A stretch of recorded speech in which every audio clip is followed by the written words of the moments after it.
মিটিংয়ে আমাদের প্রিয় সাংবাদিকবৃন্দ, আপনারা যারা উপস্থিত হয়েছেন সবাইকে আসসালামু আলাইকুম এবং শুভ সকাল। আপনারা জানেন যে গত 22 তারিখে দোহার থানার আপনার লটাখোলা ব্রিজের নিচে সেখানে শেখ শহীদ নামের একজন অটোরিকশা চালক ছিলেন, যিনি একই সাথে হচ্ছে তার একটা অটোরিকশা গ্যারেজে ছিল, সেখানে অটোরিকশা চার্জ দিত। তাকে কে বা কারা রাতের আধারে তাকে হত্যা করে এবং হত্যা করে তার সেই গ্যারেজ থেকে একটি অটোরিকশা এবং হচ্ছে মোট 16টি ব্যাটারি নিয়ে যায়, লুণ্ঠনীত করে নিয়ে যায়। তো এই ঘটনার পরবর্তীতে তার ভাই শেখ সোহরাব সে বাদী হয়ে এই দোহার থানায় একটি মামলা দায়ের করে এবং সেই মামলা রুজু হলে আমাদের যে পুলিশ সুপার স্যার আছেন, ঢাকা জেলার পুলিশ সুপার স্যার জনাব মোহাম্মদ আনিসুজ্জামান স্যার, তিনি নির্দেশ দেন যে এই যেহেতু একটি দস্যুতা এবং একটি হত্যা মামলা, যেন এই যারা করেছে এই অপরাধটি, নৃশংসতম অপরাধটি করেছে, তাদেরকে যেন গ্রেফতার করা হয় ও রহস্য উদ্ঘাটন করা হয়।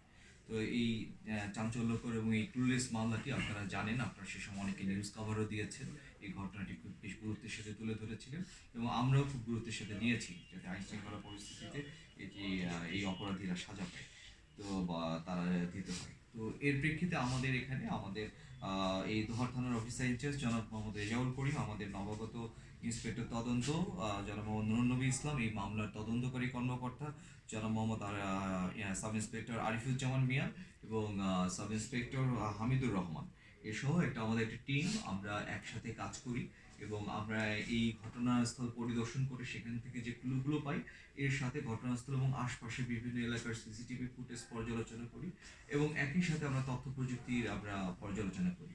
করে আমরা একটা ক্লুর মাধ্যমে আমরা গত 5 তারিখে সর্বপ্রথম একটা অভিযান পরিচালনা করে আমাদের দোহার থানার বিলাসপুরের কুতুবপুর এলাকা থেকে আমরা 2জন আসামিকে গ্রেফতার করি। একজনের নাম হচ্ছে মানিক মোল্লা এবং আরেকজন হচ্ছে তার স্ত্রী শিরুতাস বেগম, এবং সে সময় তাদের কাছ থেকে আমাদের যে ডিসিজড ভিকটিম ছিল এই যে শেখ শহীদ, তার যে লুণ্ঠিত মোবাইলটি আমরা সেখান থেকে উদ্ধার করি এবং তাদেরকে যখন আমরা বিজ্ঞ আদালতে প্রেরণ করি, তখন শিরুতাস বেগম এই ঘটনার বর্ণনা দিয়ে বিজ্ঞ আদালতে একটি স্বেচ্ছায় স্বীকারোক্তিমূলক জবানবন্দি দেয়। পরবর্তীতে তার জবানবন্দি এবং অন্যান্য তথ্য উপাত্তের উপর ভিত্তি করে আমরা আবার অভিযান পরিচালনা করে গত 7 তারিখে, এই চলতি মাসে জানুয়ারির 7/1/2025 তারিখে আমরা এই ঘটনার অন্যতম মূল আসামি মোহাম্মদ সুমন খাঁ, তাকে আমরা ডিএমপির ঢাকার দারুসালাম থানার গাবতলী বাস টার্মিনাল এলাকা থেকে আমরা গ্রেপ্তার করি। সে হচ্ছে একজন আসলে বাসের হেল্পার এবং সেই ঘটনার সাথে ওতপ্রোতভাবে জড়িত। আমাদের কাছে তথ্যপত্র ছিল। পরবর্তীতে আমরা যখন তাকে নিয়ে এসে আমরা জিজ্ঞাসাবাদ করি, তখন সেই ঘটনার সাথে তার সম্পৃক্ততার কথা স্বীকার করে এবং পুরো ঘটনার বর্ণনা দেয়। পরবর্তীতে তাকে আমরা বিজ্ঞ আদালতে প্রেরণ করি একই দিনে, 7 তারিখে, অর্থাৎ গতকালকে।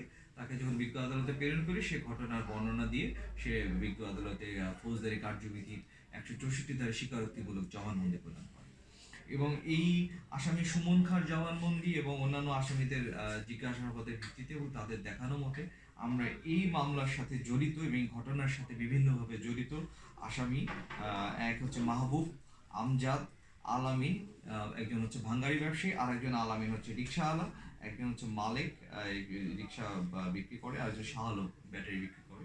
এই 6জনকে আমরা গ্রেফতার করি, দোহারের বিভিন্ন জায়গা থেকে গ্রেফতার করি এবং একই সময় তাদেরকে গ্রেফতার পরবর্তীতে তাদের কাছ থেকে আমরা এই ঘটনায় লুণ্ঠিত, এই আমরা বলেছি ইতিমধ্যে এই মোবাইল ফোনটি বিশেষটি উদ্ধার করেছি, এই ঘটনায় যে লুণ্ঠিত রিক্সা, 8টি ব্যাটারি আমরা তাদের কাছ থেকে উদ্ধার করি।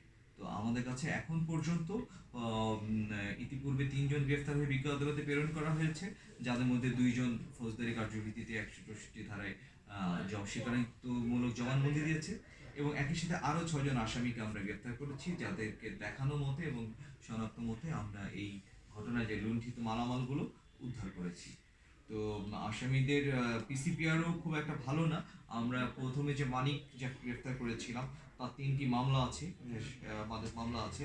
আসামি সুমন খাঁ, সে হচ্ছে পেশায় যদিও এই হেল্পার, বাসে হেল্পারই করে, বাট তার বিরুদ্ধে ডিএমপিতে একটি মামলা আছে এবং একই সাথে আসামি গ্রেফতারকৃত আসামি আমজাদ, তার বিরুদ্ধে দোহার থানায় 2টি মামলা রয়েছে। তো এই মামলার তদন্তকালে আমরা প্রাথমিকভাবে যেটা জানতে পেরেছি হত্যাকাণ্ডের কারণ এবং এই বিষয় সংক্রান্ত, সেটা হলো যে এই আসামি সুমন খাঁ, সে বাসের হেল্পার, তাকে তার ফ্যামিলি অনেক জায়গায় বের করে দিয়েছে।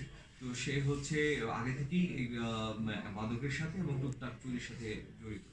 সে এবং এই আসামি মাহবুব, এই দুইজন মিলে হচ্ছে কিছুদিন আগে একটি রাস্তা থেকে ব্যাটারি চুরি করে, একটা ট্রাকের ব্যাটারি চুরি করে এবং বিক্রি করে।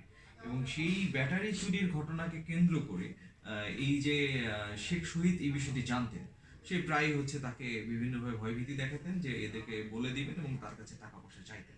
তো এই প্রেক্ষিতে ঘটনার দিন যে 22 তারিখ দিবাগত রাতে, হ্যাঁ, আনুমানিক 12টা 12:30টার দিকে এই যে আসামি সুমন খা এবং মাহবুব, এরা দুইজন হচ্ছে ইতে যায়, যে যে ঘরটি যেখানে শেখ শহীদ থাকতেন সেখানে প্রবেশ করে। এবং প্রবেশ করার সময় আমাদেরকে আসামি বিজ্ঞ আদালতে যেটা বলেছে যে সেটা হলো যে সে মাহবুব ছিল হচ্ছে ইয়ার পূর্ব পরিচিত, শহীদের পূর্ব পরিচিত। যখন তাকে রাস্তা দরজা নক করে তখন জিজ্ঞেস করে, তো পূর্ব পরিচিত হয়, তারা খুলে দেয়। খুলে দেওয়ার পরে তারা সেখানে ঢুকে এবং তারা তিনজনে একসাথে মাদক গ্রহণ করে বলে জানায়। এবং এরই এক পর্যায়ে তখন সে পুরনো কথাটি তুলে যে কেন বারবার এই ব্যাটারির কথা তুলতেছে। এবং তারা পূর্ব পরিকল্পনা মাফিক তারা আগে থেকেই মাংস প্ল্যান করেছিল। করে একজন হচ্ছে গলায় একটি গামছা দিয়ে টান দেয় এবং তখন আরেকজন হচ্ছে পা ধরে।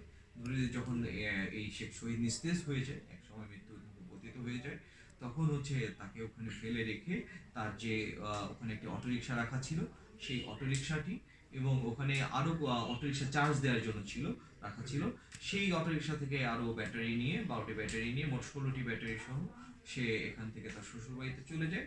সেখানে থাকার পরে যেহেতু এতগুলো ব্যাটারি একবারে বিক্রি করা সমস্যা, সে ভেঙে ভেঙে ভেঙে দোহারের বিভিন্ন দোকানে অটোরিকশা ব্যাটারিগুলো বিক্রি করে। এবং করার পরে হচ্ছে যে রিক্সাটি সেটিও সে বিক্রি করে দেয়।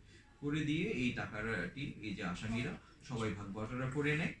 ভাগ বটারা করে নেওয়ার পরে তারপরে হচ্ছে তারা সে যেটা করে এখান থেকে গা ঢাকা দিয়ে ঢাকায় গাবতলী এলাকায় চলে যায় এবং সেখানে গিয়ে সে লুকিয়ে থাকে। তো আমরা যখন মোটামুটি মামলাগুলো তদন্ত করে এটা সাসপেক্ট করি, এক এক এক ক্রমান্বয়ে আমরা সবগুলো আসামিকে গ্রেপ্তার করেছি। তো আমরা যদি এট এ গ্লান্স বলি তাহলে হচ্ছে যে সার্বিকভাবে আমাদের এই মামলায় এখন পর্যন্ত মোট 9 জন আসামি গ্রেফতার আছে, যারা এই ঘটনার আগে পরে সকল ঘটনার সাথে জড়িত। তো আমরা চেষ্টা করেছি যে শুধু হত্যাকাণ্ডই না, এই হত্যাকাণ্ডের যে মূল কারণ এই ব্যাটারি চুরি এবং ব্যাটারি চোরাই, ব্যাটারি ক্রয় বিক্রয়ের সাথে যারা জড়িত তাদেরকে আইনের আওতায় আনার জন্য, কারণ যাতে এই ধরনের ঘটনাগুলো না ঘটে। তো সেক্ষেত্রে হচ্ছে আমরা এই জন্য এই ঘটনায় যাদেরকে জড়িত পেয়েছি তার জবানবন্দির উপর ভিত্তি করে এবং তাদের সাক্ষ্য প্রমাণের উপর ভিত্তি করে আমরা এখন পর্যন্ত 9 জন আসামিকে গ্রেপ্তার করেছি, যাতে 3জনকে আমরা ইতিপূর্বেই বিজ্ঞ আদালতে প্রেরণ করেছি। আর বাকি যে 6জন